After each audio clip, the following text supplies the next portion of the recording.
सगळ्या भक्तांचं स्वागत आहे. विशेष करून पाटील फॅमिलींचा मी आभार व्यक्त करतो. आज त्यांचं इथून ते 2 वर्षासाठी आग्र्याला जातात ना, झाशीला जातील. झाशी की राणी आणि झाशीची राणी तिकडे जाते.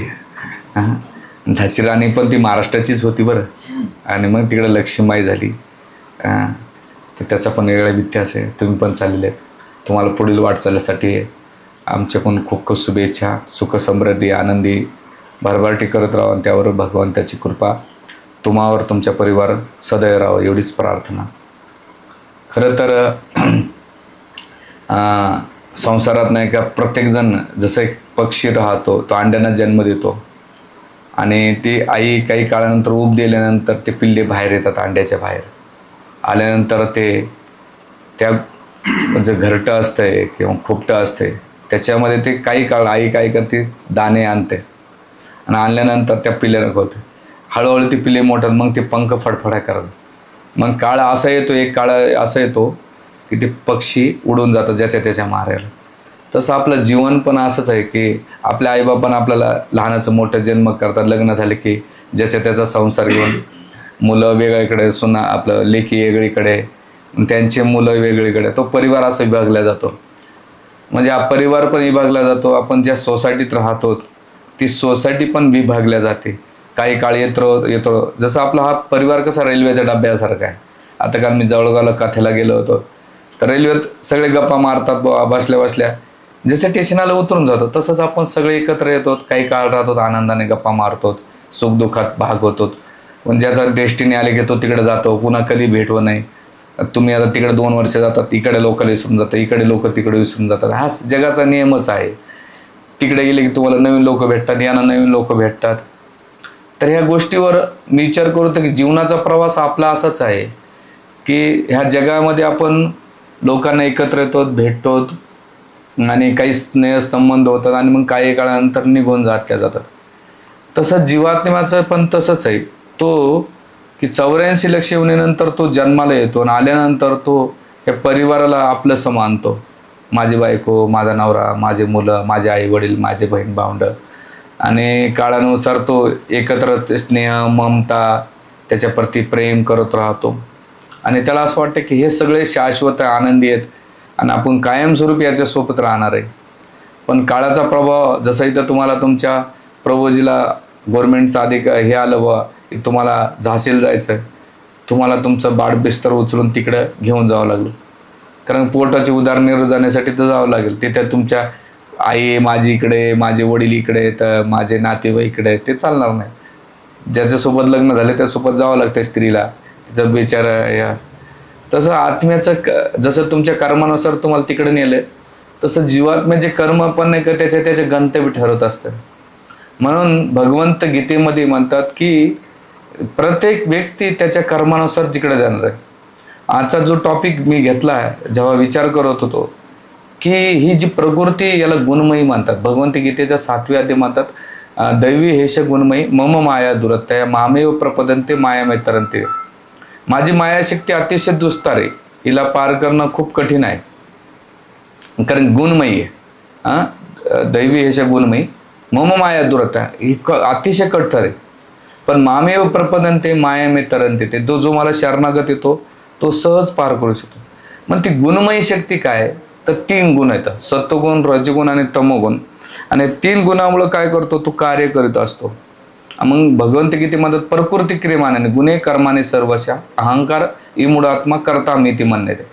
हे 3 गुण त्याला करून घेते, पण तो काय करतो, स्वतःला करता मानतो. कसं, प्रकृती क्रियमानाने, ती क्रियाशील आहे. म्हणजे आपल्या जन्माच्या पहिले ती चालायची, आपण येण्याच्या पहिले थांबली होती का नाही, आपल्या वेळेत चालताना आपण गेल्यानंतर सुद्धा तेवढ्या स्पीडमध्ये चालणार आहे. मग परिवारातले नातेवाईक असो, समाजाचे असो, 2-3 दिवसाचं दुःख करतात. आता माझी आई सांगत होती, मामा वारला, ते म्हटले की पहिले जेवढं प्रेम होतं तेवढं नाही, म्हातारपणी प्रेम आपोआप संपत आहे. घरात कोणाला खाली थोडं 5-10 मिनिट रडले असते म्हणे, म्हणजे मुलगी तर रडलीच नाही. आणि बायको नाही रडलं तर लोक म्हणते काय बा निष्ठुर बायको आहे, तिला काहीतरी थोडं रडली ती, मुलं थोडेफार रडले. आणि बहीण म्हटली मला थोडंसं रडू आलं, म्हणली काय एवढं जास्त रडवणार नाही. म्हणलं का, म्हणलं एवढं स्नेह आणि प्रेम कधी राहिलंच ना आमचं, तर प्रेम रडण्याचा विषयच नाही. जिथं आसक्ती असते तिथं प्रेम येते. मग त्यावेळेस विचार केला की अरे या जगातले खरे संबंध कोणतेच बाबा, म्हणजे सख्या भावासाठी आईला रडू येत नाही किंवा नातेवाईक असं, ह्या जगातला जो संबंध आहे, सांगण्याचा मुद्दा असा ही गुणमयी प्रकृती काय करते, तुमच्याकडून ते क्रियाशील करून घेते आणि आपण गेल्यानंतर सुद्धा ती प्रकृती चालत राहील. मोठमोठे राजे महाराजे आले, महापुरुष आले, सगळे लोक राज्य केलं, ते गेले, त्याच्यानंतर किती जण राज्य करतात, किती करणार आहेत, भविष्यामध्ये किती लोक याच्यावर राज्य करतील, म्हणजे सृष्टी चालत राहणार आहे. जसं त्या घराच्या येण्याच्या पहिले कोणतरी इथं भाडेकरी होता किंवा इथं कोण राहत होता, आता तुम्ही गेल्यानंतर दुसरं कोणतरी येईल, म्हणजे काय झालं, जागा तीच राहिली, ओनर बदलत गेले. तसं या भौतिक जगाचं नाही काय, घराप्रमाणेच आहे. तर गुणमयी कार्य, जसं ते एखादी अहंकार व्यक्ती काय करेल, जसं पाल असते ना, पाल भिंतीला का चिटकून राहते, तिला वाटतं मी बाजूला गेली की भिंत पडते का, म्हणून ती चिटकून राहते ना. आमच्याकडे तिला म्हणतात शिशुपाल, शिशु म्हणजे छोटे, पाल म्हणजे शिशुपाल, ईर्ष्या करणारे. तर सांगण्याचा मुद्दा असा की अहंकारानं तू विचार करतो की मी करतो किंवा माझ्यामुळं होतंय, आणि ही अवस्था आहे, ही अवस्था कशामुळे होते, 3 गुणामुळं. म्हणून आपल्याला हे 3 गुणाच्या वरती उठणं खूप महत्त्वाचं. जोपर्यंत आपण हे 3 गुणाच्या वरती उठणार नाहीत तोपर्यंत वास्तविक आपल्याला भगवंताची कृपा प्राप्त होणार नाही, आणि ह्या भौतिक जगाचे जे स्नेह आहे, जे प्रेम आहे, याच्यातून आपण मुक्त होऊ शकत नाही. म्हणून आजचा जो मी टॉपिक घेतला आहे तो आहे गुणमयापासून कृष्णमय व्हायचं. आपण 3 गुणात राहतो, सत्वगुण, रजगुण आणि तमोगुण. हे आपलं वास्तविक आपल्यामध्ये इनबिल्ट भरलेले 3 गुण, सत्वगुण, रजगुण, तमोगुण. आणि ह्या भौतिक प्रकृतीमध्ये गुण असल्यामुळे त्या गुणामुळेच काम करतो. तुम्ही कधी कटपुटलीचा खेळ पाहिला का, बावल्यांचा, गणपतीमध्ये? पुढे या सगळेजण.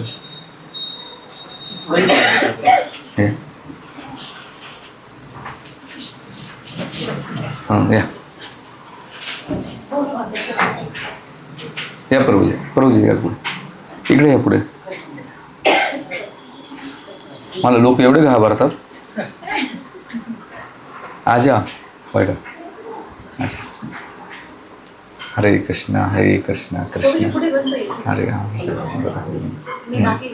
हरे कृष्ण कृष्ण कृष्ण हरे हरे. तर भौतिक जे नियम आहे, या प्रभूजी पुढे.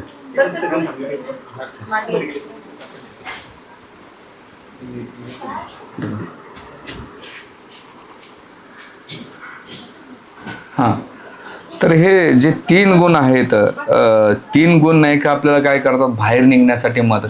ह्या जगामध्ये आपलं अटकण्याचं मेन कारण काय माहिती आहे, 3 गुण.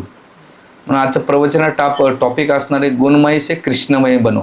म्हणजे जे भौतिक जगाच्या मनापासून आध्यात्मिक चेतना तुमची विकसित करा. तर 3 गुण असणार आहे, सत्वगुण, रजगुण आणि तमोगुण.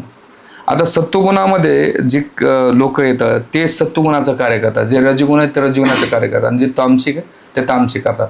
जसं रावणाच्या जर पाहिलं परिवारामध्ये, एकच परिवार आहे पण 3 लोक 3 गुणाचे होते. सत्वगुणामध्ये बिभीषण होते, रजगुणामध्ये रावण होता, आणि तमोगुणामध्ये कुंभकर्ण होता. म्हणजे एकच परिवार आहे, एकाच परिवारामध्ये 3 लोक पाहायला भेटतात.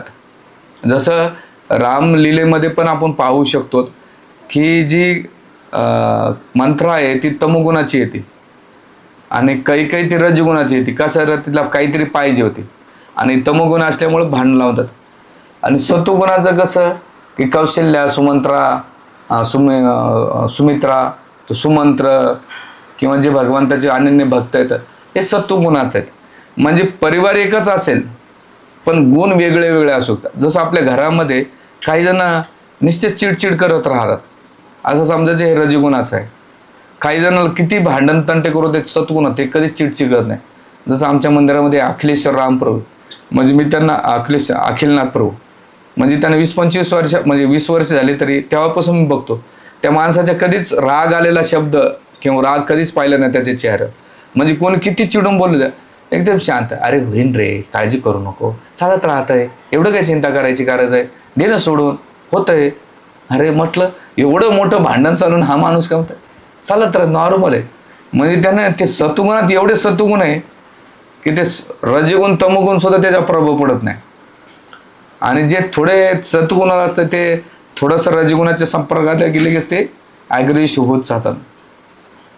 म्हणजे मुद्दा काय असा आहे की आपण कुठे जरी राहिलो तर आपल्या गुणावर, जसं बिभीषण रावणासोबत राहिला, तिथं वातावरण सगळं रजगुण आणि तमगुणाचं होतं, पण त्यांना भक्तीतला त्यांच्या भक्तीमध्ये काही प्रभाव नाही पडला. उलट रजगुण आणि तमगुणामध्ये राहून त्यांनी सुद्धा भगवंताची भक्ती केली. एकदा त्याच्या घरामध्ये राम राम लिहिलं होतं. रावण आला शोधत आणि विचारतो, काय लिहिलं तू? माझ्या शत्रूचं नाव लिहिलंस तू? म्हणे नाही, शत्रूचं नाव नाही, तुमचं लावलेलं. रा म्हणजे रावण, म म्हणजे मंडोदरी, मी तुमच्या नावाचा जप करतो. खुश रावण की अरे माझा भाऊ माझ्या आणि माझ्या बायकोचं नाव घेतो. म्हणजे भक्तानं काही चतुरपणा केला. म्हणजे रजगुण तमोगुणामध्ये सुद्धा सत्वगुण माणूस काय करतो, निगेटिव्हला पॉझिटिव्ह करतो. जसं जगद्गुरू श्लोकप्रभा जेव्हा अमेरिकेत गेले, तिथं काही सत्वगुणाचं वातावरण होतं, सगळं तामसिक आणि रासिक होतं. मग सत्वगुणाचं सुद्धा नव्हतं. म्हणजे ज्यांच्या शालेय अगरवालीच्या घरी राहायचे, खाली चिकन मटण असायचं, वरती चिकन, आणि त्याच्यामध्ये ते भाज्या ठेवायच्या आणि त्याच्यात कुकिंग करून अशा लोकांसोबत राहिले जे पशुवत होते. म्हणजे चरस, गांजा, त्याच्यानंतर दारू पिणं, ओपनली सेक्स करणं, नॉनव्हेज खाणं, हे एकदम त्यांचं नॉर्मल जीवन होतं. अशा परिस्थितीमध्ये सुद्धा त्यांनी नाही का त्यांचा प्रभाव त्यांच्यावर होऊ दिला नाही, तर उलट प्रभुपाद एवढे सत्वगुणात होते की त्यांनी लोकांच्या जीवनात परिवर्तन आणलं. म्हणजे हा एक उदाहरण आहे. आणि दुसरं उदाहरण घ्या की रामलीलेमध्ये की भगवंत, कौशल्या, सुमित्रा, कैकेयी सगळे भगवंताचे अनन्य भक्त, पण तिथे पण जी मंत्रासारखी दासी होती तिच्या डोक्यातसुद्धा रजगुण आणि तमोगुण घुसलं आणि कैकेयीला सुद्धा बिघडून टाकलं. म्हणजे तुमचं सराउंडिंग वातावरण किती चांगलं असू द्या, त्याच्यात एखादा वाईट असतोच. जसं आपलं शरीर खूप चांगलं आहे, पण कुठं ना कुठं जास्त शेंगदाणे खाल्ले की फोडाफोंशी येऊन जाते. म्हणजे शरीरामध्ये पण चांगलं. तसंच परिवारामध्ये असताना, समाजामध्ये राहताना, किंवा तुम्ही कोण्या वातावरणात आलेलं, तुम्ही तुमची चेतना कशी ठेवतात आणि ती चेतनेवर लोकांचा प्रभाव तुमच्यावर पडतो का तुमचा प्रभाव लोकांवर पडतोय, हे तुमच्या गुणावर आधारित असते. म्हणून हे आजचं प्रवचन घेण्याचं कारण काय की तुम्ही बाहेरच्या जगामध्ये एवढे जगत राहतात, ऑफिसमध्ये, नोकरीच्या ठिकाणी, धंद्याच्या ठिकाणी, नातेवाईकाच्या ठिकाणी गेल्यानंतर तुमचं सत्वगुण नाही राहत. तिथे गेले की त्यांच्यासारखंच होऊन जातो. मग माळा काय करू, आज ते संध्याकाळी करू, उद्या सकाळी करू. म्हणजे याचा अर्थ काय, तुमचा प्रभाव त्यांच्यावर नाही पडत, त्यांचा प्रभाव तुमच्यावर पडतो. आणि त्यावेळेस तुम्ही, याचा अर्थ तुमच्या गुणामध्ये तुम्ही खूप वीक आहात, तुमच्या भक्तीमध्ये तुम्ही खूप वीक आहात, तुमच्या श्रवण कीर्तनामध्ये, तुमच्या आध्यात्मिक जीवनामध्ये ही क्लिअरिटी नसल्यामुळं, हे क्लिअरिटी जोपर्यंत नसणार आहे तोपर्यंत जसे लोक आपण नातेवाईकडे लोक आपलं वाटेल नातेवाईक काय म्हणते ना, आपण त्याच्यासमोर जप करीत बसलं तर, म्हणजे तुम्हाला भगवंताची एवढी काळजी नाही तेवढी लोकांची काळजी. म्हणजे तुम्ही लोकांच्या मूडनुसार वागतात. आता मध्यंतरी मी गेलो होतो कार्यक्रमाला, तिथे कार्यक्रमाला, पण तिथे काही का असं ना, मी माझी साधना करणं माझं काम होतं, मी त्यांच्यात मी इन्व्हॉल्व व्हायचो. पण कधी माझं जप झालं की मग गप्पा मारायचो त्यांच्याशी जोपर्यंत मी याचा अर्थ त्या लोकांचा प्रभाव माझ्या होऊ दिला नाही.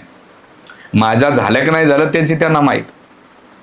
पण तिथे स्वतःला स्टेबल ठेवणं, स्वतःला अलिप्त ठेवून, अलिप्त याचा अर्थ हे नाही की तुम्ही काही बोलायचंच नाही, मौनी बाबाच राहायचं नाही. तिथे तुमची जी नित्यनियम आहे ते तुम्हाला टिकवता आलं पाहिजे. आणि कशामुळे होईल, हे तुमच्या गुणावर आधारित आहे. माने ते गुण कसे होतील, महत्त्वाचं की मनुष्य सत्वगुणाचा व्यक्ती गार्डनमध्ये गेला, म्हणजे गार्डन एकच आहे, पण तिथे गेल्यानंतर विचार, अरे गार्डन किती छान आहे, सगळीकडे हिरवगार आहे, सुंदर आहे, इथे आपण भागवत वाचू शकतो, जप करू शकतो किंवा भगवंताचे ध्यान करू लागतो. सत्वगुणाचा असा व्यक्ती विचार करेल. रजगुणाचा व्यक्ती काय विचार करेल, अरे यार किती छान आहे, कोणी जोडीदार असला असतात किती मजा आली असते, गप्पा मारल्या असत्या, टप्पा मारल्या असत्या. नाही तर तो विचार केला असता, मस्त जागा झोपून घेऊया. नाही तर रजगुणाचं एक डोकं काय लागतं, एवढे लोक येतात त्या गार्डनमध्ये, इथं धंदा किती चालल, चणे फुटाणे विका किंवा काहीतरी, एवढी पब्लिक येते, त्याचं डोकं, रजगुणाचं डोकं काय विचार करेल, अरे इथं काहीतरी टाकलं तर पैसा भेटेल. तमोगुणाचा व्यक्ती काय विचार करेन, आयला जाऊ दे, कोण काय दुनिया मारायचं तर मरू दे, मला झोपाय भेटते ना, लय थंड उन्हाळ्याच्या दिवसामध्ये. त्या पंचवटीमध्ये तपोनमध्ये गेलात ना, तिथे रामाची मूर्ती आता उभारली, लय सुंदर गार्डन आहे. तिथं जा तुम्ही, सकाळपासून संध्याकाळपर्यंत सगळीकडे असे ते कप्पल बसलेले असतात, असे चिटकून म्हणजे आम्ही 1-2 वेळा वॉकिंगला गेलो, म्हणलं नको इकडे जाणंच नको म्हणा. आम्ही म्हटलं गोदावरीचा तट आहे, गार्डन आहे सुंदर, भगवंताचा जप करू. कशाचा जप करा, सगळे माऊली बाबा तिकडे बाजले असतात शेजारी. मग त्यावेळेस सांगायचा मुद्दा असा आहे की तुमचं सराउंडिंगचं वातावरण असल्यानंतर तुम्ही त्या वातावरणाला कसं तुमच्या चेतनेवर बघतात याचा अर्थ समजायचं की आपण कोण्या गुणात आहोत. आणि हे होण्याचं कारण असं आहे, जसं आता रजगुणाचं एक व्यक्तीचं उदाहरण घेऊया. एक व्यक्ती, त्याचे मुलं पार वैतागले, म्हणे आमच्या वडिलांनी नाही का नेहमी कापड धंद्यामध्ये एवढं काम केलं पण या म्हाताऱ्याला काही वैराग येत नाही. ते म्हणजे अहो आम्ही याला खूप प्रयत्न केले वैराग येण्यासाठी.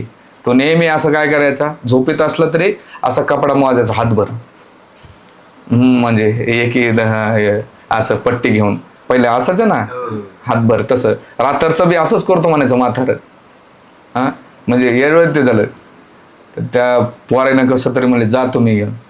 आणि मग संन्यासासोबत गेल्यानंतर सगळीकडे फिरला. आल्यानंतर तो काशीला आला, वाराणसीला आल्यानंतर यानं मनकर्णिका घाटाला नेलं. मनकर्णी घाट माहिती आहे तुम्हाला, तिथे दर 1 मिनिटाला डेड बॉडी जाळल्या जाते, खूप मोठं मनकर्णी घाट आहे ते. आणि असं म्हटलं जातं तिथे शरीर सोडल्यानंतर वैकुंठ धाम जातं. आता जातं का नाही जात नंतरची गोष्ट. तर ते तिथे गेल्यानंतर रडायला लागला तो जोरदार. संन्यासाला वाटलं हे औषध, मी एवढं तीर्थयात्रा केलं, एवढं प्रवचन केलं, काही प्रभाव नाही झाला या माणसाला, पण हे मनकर्णी आल्यानंतर प्रभाव झाला. रडायला लागलं जोरजोरात, म्हणजे माझा यात्रा सफल झाली आणि याला वैराग गेलेला. म्हणे असं कोणती गोष्ट, आता या संन्यासाने विचारलं त्याला, अशी कोणती गोष्ट आहे की तुम्हाला हे गोष्टी तर रडू आलं आणि तुम्हाला वैराग निर्माण. तर ते मात्र म्हणलं कोणतं वैराग आहे, कशा म्हणे तुम्ही रडत का होते. म्हणे मी एवढं जीवनभर नाही का मूर्खासारखं कपडे मोजीत बसलो, या समसमोर लाकडाचा धंदा केला असता तर किती पैसे कमवले असते मी, याच्याबद्दल मला रडू येते. काय होत आहे, मी तिकडे कापड मोजत बसलो पण इकडे लाकडाचा धंदा टाकला असता तर किती पैसे कमवू शकलो असतं. नाशिक पंचवटी समशमभूमीत इथे ते लाकडं आहेत ना, मी त्या ठेकेदाराला विचारलं, मी याचा मालक कोण आहे रे बाबा. ते मला मारवाडी प्रभूजी, आणि कितीतरी 20-25 वर्षापासून तो मारवाडी व्यवसाय करतो.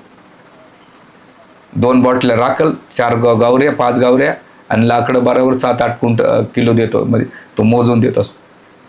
तर मी म्हटलं अरे माणसाचं किती डिटर्मिनेशन आहे की तो मारवाडी कुठं पैसे कमवतो. समशमभूमीत सुद्धा बघतो अरे इथं पैसा कमवायला आहे, म्हणजे त्याला माहिती आहे की इथं मारणारा प्रत्येक जण व्यक्ती मारायतो, पण त्याला तिथं वैरागी नाही भेटत.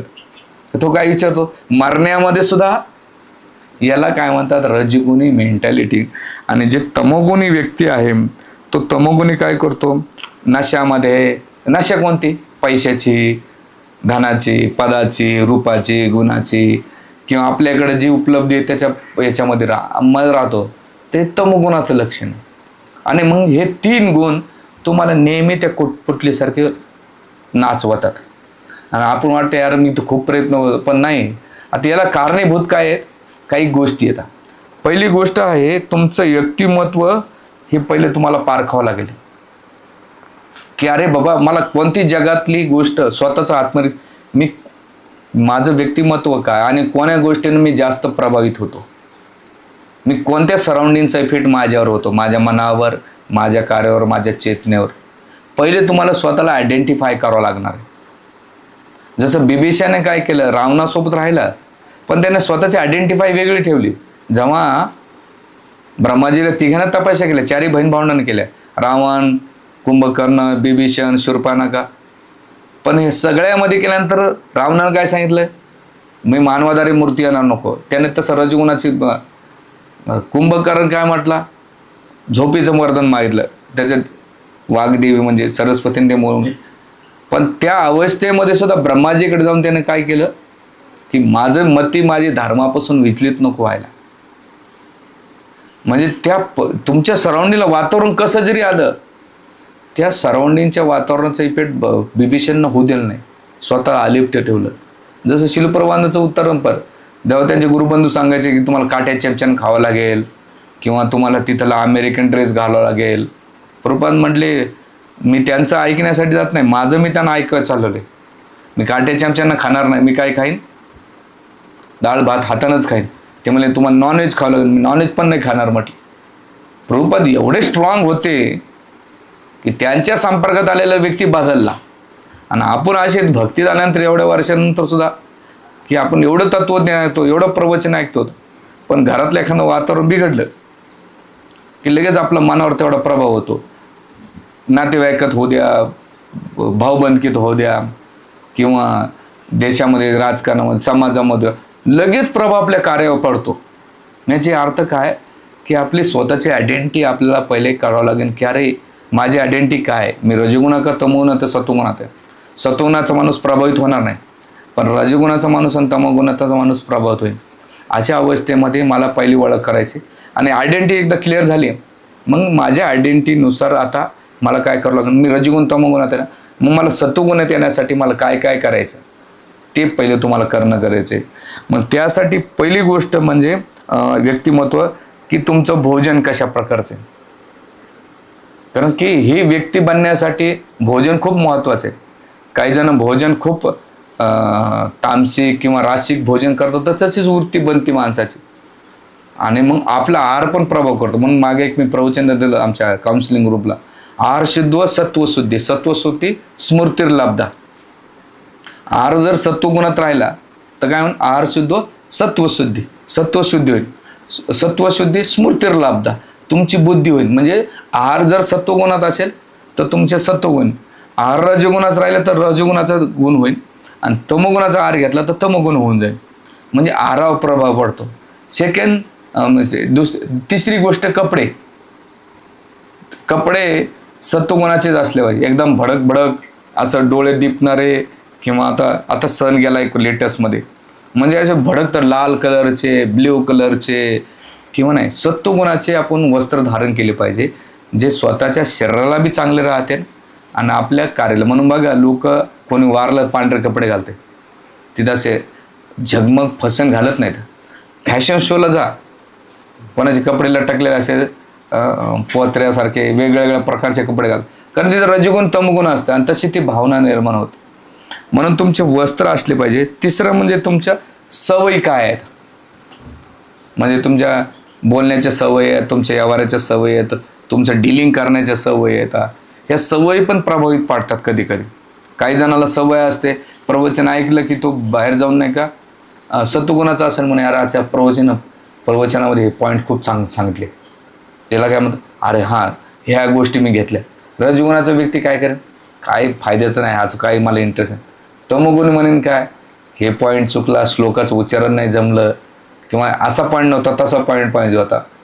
म्हणजे तो काय करतो, बाहेर गेल्यानंतर एकच प्रवचन असणार आहे, पण 3 गुणाचे लोक 3 त्याच्यामध्ये, जे तमोसी गुण असतात तो चुका काढत बसणार आहे.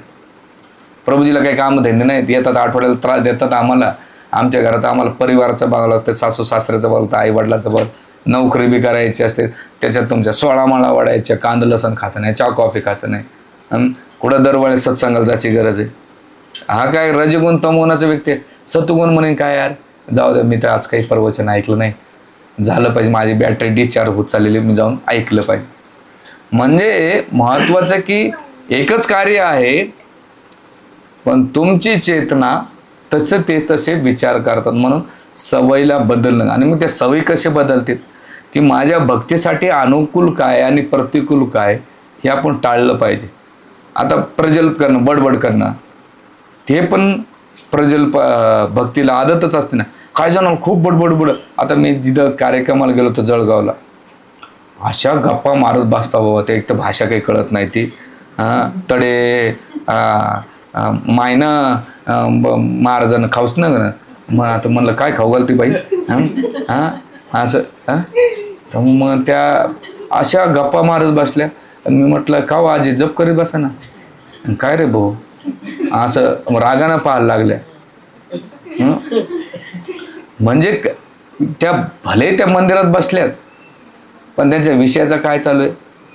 मला तर वाटलं या 4-5 म्हटलं ना, पुढच्या आठवड्यात सुनाच्या घरात नाही का त्यांच्या सुनामध्ये आग लागल्याशिवाय राहत नाही. या सास एकत्र भेटल्या की पुढचा आठवडा म्हणजे सुनाच्या घरात नाही का आगच लागली असं समजायचं.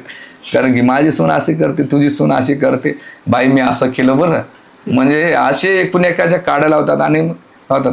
आता त्या विषयामध्ये मला नाही जायचं. महत्त्वाचा मुद्दा काय की तुम्ही त्या सवयी भयंकर राहतात ज्या भक्तीसाठी ज्या अनुकूल नाहीत ना, त्याचा त्याग केला पाहिजे. प्रत्येक अनुकूल्यस्य संकल्प आणि प्रतिकूल्यस्य वर्जन. जे भक्तीसाठी अनुकूल आहे त्यावेळेस आपण स्वतःला, आता मी कधी कधी मोबाईल पाहत बसतो, अरे आता लय वेळ गेलाय, पुढच्या आठवड्यात आपल्याला प्रवचन करायचं, प्रवचन ऐकणं गरजेचं. आठवड्याभर मी प्रवचन लय दिले, आता माझ्या कोटा खाली झाला, आता उद्यापासून आपण ग्रंथ वाचूया. नाही तर आपल्याला मायादेवी असे झटकन बाजूला घेऊन जाते. म्हणजे सांगण्याचा मुद्दा की काळ प्रभाव आहे ना, माणसाला कुठे घेऊन जाईन काही माहीत नाही कोणाला. म्हणून कठोपनिषद म्हणले सुरस्य धारस्य, की भक्ती करणं म्हणजे काय, नग्न तलवारी चालण्यासारखं आहे.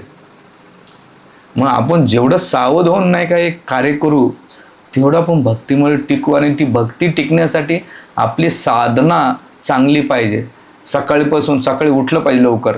सकाळी उठून सत्वगुणाचा माणूस काय करेन, लवकर उठेल आणि तो विचार कर ना, पहिले मला माळा करून घ्यायचा. रजगुणाचा म्हणून 15 मिनटं झोपू, 7ला उठू, मग तो घरातले उठून पहिले कामं करणार, मग घरातले सगळे साफसफाई कामं झाले, ऑफिसमध्ये झाले, मग दुपारून माळा करणार, त्याच्यात मोबाईल खेळणार, मग घरात काय चालू आहे गप्पा तर रात्री झोपेपर्यंत त्याला एकच टार्गेट राहते, तमोगुण रजोगुण कशा 16 माळा पूर्ण होतील. कारण गुरुला वचन दिलंय आणि काउन्सिलरला सांगावं लागतं. म्हणजे याचा अर्थ काय, तुम्ही सत्वगुणात नाही, रजगुणाचे इंद्रिय फूर तमोगुण पण असते. आणि रजगुण तमोगुण नाही का ते माणसाला होऊ देत नाही. तर म्हणतात तू येडा आहेस, हे वय नाही, एन्जॉय करायचं आहे, ऐश करायचे, मजा कर. काय करतो, आरामशीर उठ, उन्हाळ्याचे दिवस आहेत, रात्री झोप लागली नाही, आता तू झोप, नाही झोपला तर आजारी पडशील. तर हे महत्त्वाचं आहे. म्हणून व्यक्तिमत्व, दुसरं आहे आपलं खाणं पिणं, तिसरं कपडे, चौथं म्हणजे आपली भाषा, आपण काय बोलतो ती भाषा पण प्रेझेंट करते. हळूहळू आपल्या आता मी पहिली भाषा माझी खूप रफ असायची, मी खूप बोलत, पण हळूहळू तर मी काय करतो, नाही मी आचार्यांचे प्रवचन ऐकत गेल्यानंतर म्हटलं अरे हे प्रवचन करतात ना, अजिबात टामणे टोमणे काहीच नाहीत, एकदम प्युअर कथा सांगत चालतात. पण म्हणलं कलियुगामध्ये नुसत्या प्युअर कथा गेल्या तर लोक झोपतात आणि त्यांच्यात बी फरक पडत नाही. कधी कधी इंजेक्शन, जसं जेवणामध्ये मिरची असल्याशिवाय मजा येत नाही, तसं कधी कधी तिखट बोलावं लागते. तर हे पण आहे. आणि म्हणून इथे आपल्या जीवनामध्ये आपला आहार सत्वगुणाचा असला पाहिजे, त्याच्यानंतर आपलं सवयी सत्वगुणाचं राहिल्या पाहिजे, आणि सगळ्यात शेवटी आपली साधना ती सत्वगुणात होते का. आता ह्या गोष्टीला पूरक काय, आपली साधना ज्या गुणात होईल तसं आपलं व्यक्तिमत्व ठरेल. सत्वगुणात जर साधना केली सकाळी ब्रह्ममुहूर्त, तर तुमचं सत्वगुणाचं नाही का जीवन जगेल. तुम्ही रजगुण तमगुणात करता तर तुमचं खान पिन आचार विचार जे सराउंडिंग आहे ते पण रजगुण आणि तमोगुणाचे होईल. म्हणून त्यासाठी आपण नेहमी सावध राहून ह्या गुणाचा प्रभाव आपल्या व्यक्तिमत्वावर पडतो. आणि जेव्हा जेव्हा आपल्याला हे 6 प्रकार आहेत, पहिले कोणते, पहिले भोजन, दुसरं काय कपडे, तिसरं विचार, चौथी गोष्ट सवयी, त्याच्यानंतर भोजन, आणि त्याच्या सेवक साधना. आणि मग याच्यामध्ये जे गुणा जे ती साधना करतात तसं तुम्हाला फळ भेटेल. हिरण्यकश्यपूनं साधना केली, पण ती साधना कोणती होती, रजगुणाची तमो कठोर केली त्यानं, आपण तर काहीच केलं नाही, कठोर केली. पण काय होता त्याचा उद्देश, भगवंताची शत्रुता करणं. ध्रुवाने पण तपस्या केली, ती कोणा होती, रजगुणाच्या होती मूळ पहिलं. पण जसे जसे सिन्सिअर साधना केली तर सत्वगुणात आले. ज्या आईने त्यांच्याशी दुर्व्यवहार केला त्या आईचा पहिले ते सुरुचीच्या पाया पडले आणि नंतर सुनीतीच्या पाया पडले. आणि आईचं नाव काय, सुरुच्या, पहिले सुरुचीच्या पाया पडले, नंतर सुनीतीच्या पाया पडले. म्हणजे काय होतं, पहिले रजोगुणात गेले. नारद मुनी म्हणते तुम्हाला चांगलं सांगायचं सांगा, नाही तर बाजूला व्हा माझ्या. आणि मग नारद मुनी सांगितल्यानंतर मग त्यांचा स्वभाव कसा बदलला, पहिले रजगुण तमगुण होता आणि सगळ्यात शेवटी होतं. म्हणून इथे आपल्याला मुद्दा असा आहे की जी आपले वृत्त आहे, आपलं मन गुणमयेपासून कुठे गेलं पाहिजे, कृष्णमयेकडे गेलं पाहिजे.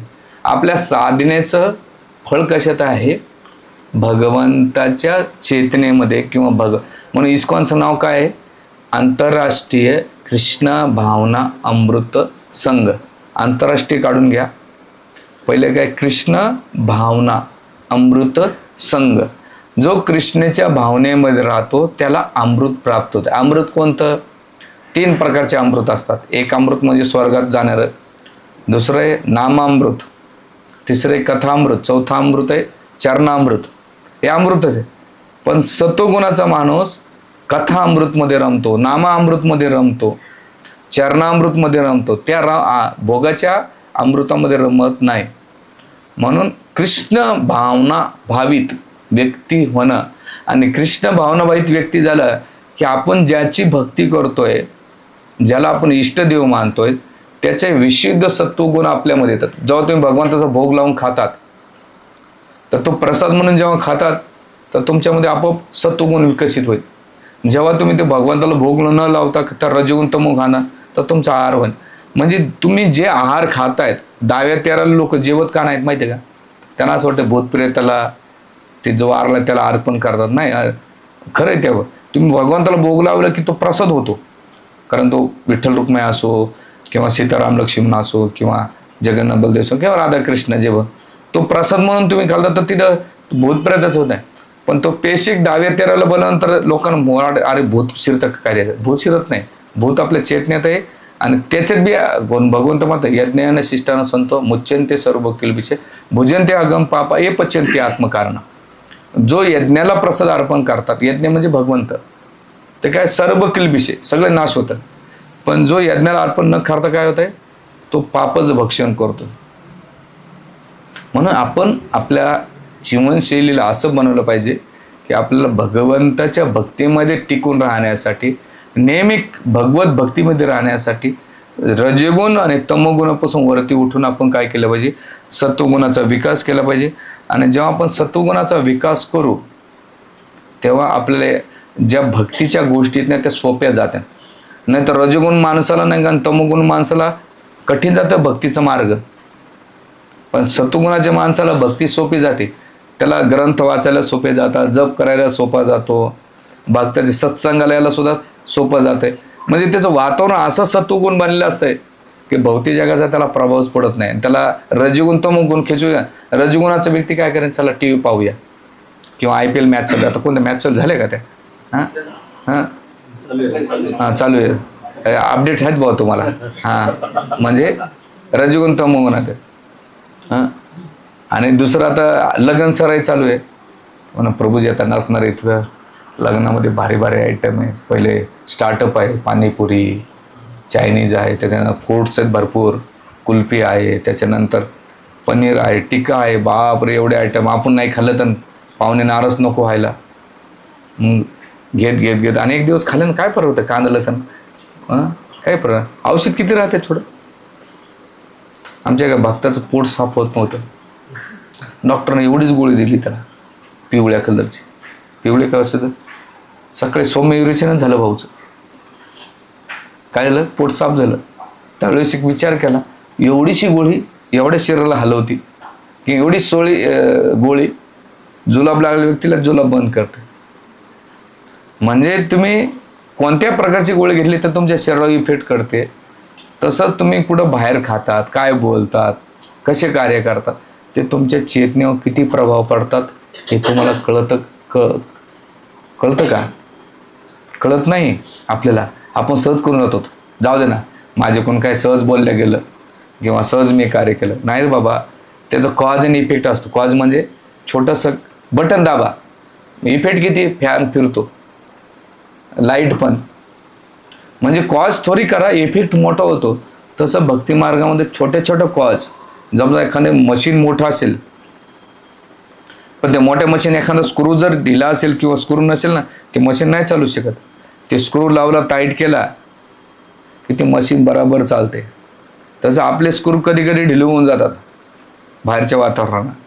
मग प्रवचनामधून आपण काय करतो, टाईट करण्याचं काम करतो. पुन्हा आठवड्याभर लगेच लूज होऊन जाते, पुन्हा येतं ते प्रवक्ता पुन्हा टाईट करतो. तर जेवढं तुम्ही सत्वगुणात राहता, आणि तुम्ही म्हणता सत्वगुणाचे लक्षण काय, तर सत्वगुणाचे साधे सोपे लक्षण आहे.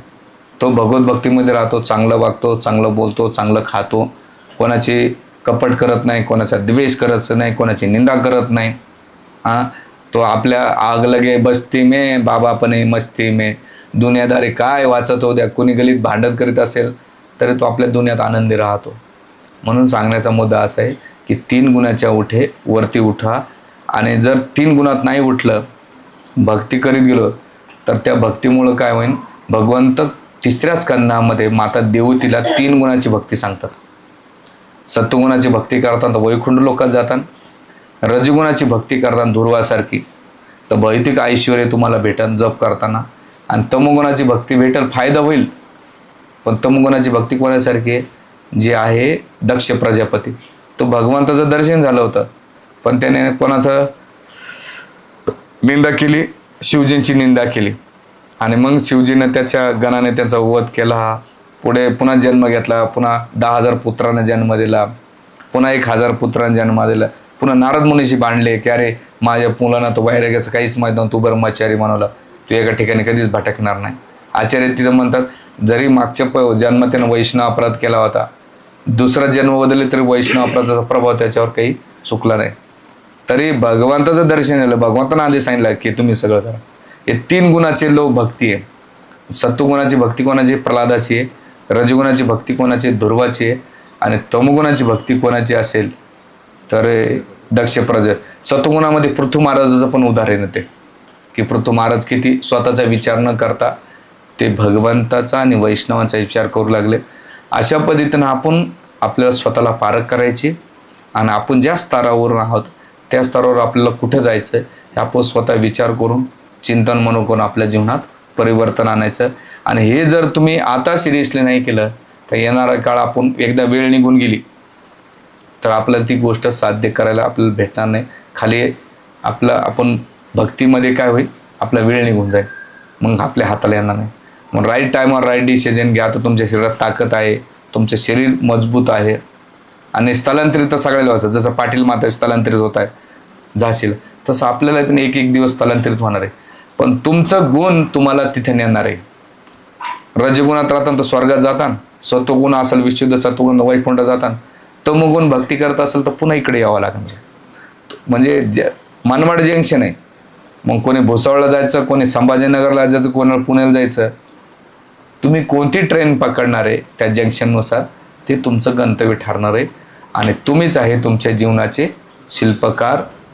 त्यानुसार तुम्ही तुमचं जीवन घडवा. हरे कृष्ण हरे कृष्ण, कृष्ण कृष्ण हरे हरे.